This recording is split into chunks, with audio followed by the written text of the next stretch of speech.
You can't talk Twitter, of course, without discussing Tesla also these days. The EV giant's recent stock surge, no doubt alleviating some of the pressure on Elon Musk to quickly appoint a successor at Twitter. The latest development at Tesla, by the way, it has struck a deal with the White House to open its supercharger network to other vehicles. It will also double the number of chargers in the United States. This is part of a bigger plan by the White House to just increase the charger network as it pushes towards a more electric future. But this is interesting at Tesla because most of its chargers have been exclusive to Teslas.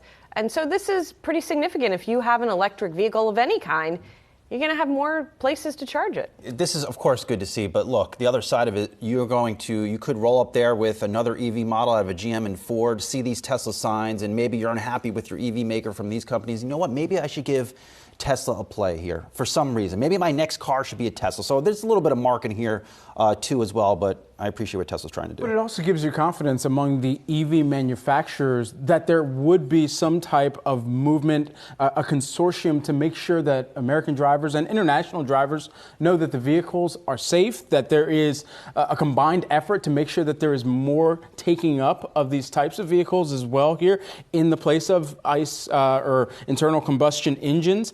And for the 7,500 chargers from the supercharger and destination charger network that are going to be made available, that's going to happen by the end of 2024. So between now and then, who sees the biggest delta between the number of vehicles that they have sold in an electric capacity thus far between now and the end of 2024, and who is able to then have more of their customers take advantage of some of these Tesla charging networks? And for Tesla, what kind of multiple does this add on for them later on? Do you start to think about Tesla even more so as a power company that is able to then have all of these different stations where, yeah, their logos are on it, customers are interfacing with it one way or another, Tesla's going to get a cut of that charging Well, feature. they'd like to think of themselves as an energy company, right? When you talk about Solar City. And that offering.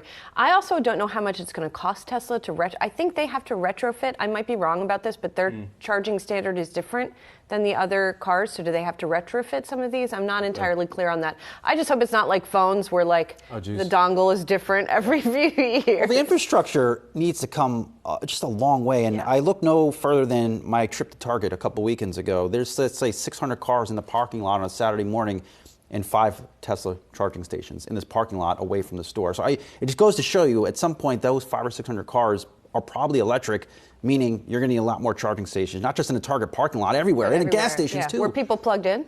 Nobody was plugged in. I've yet to see many people use this particular these charging stations at this Target. Now, it's just one location. Of course, I've seen people take their Teslas and go to other parking lots, but I mean, it goes to show, it says a lot about the infrastructure and where it needs to get to. That's going to be the bigger campaign. It has to be as easy as putting gas in your engine is right now. Yep.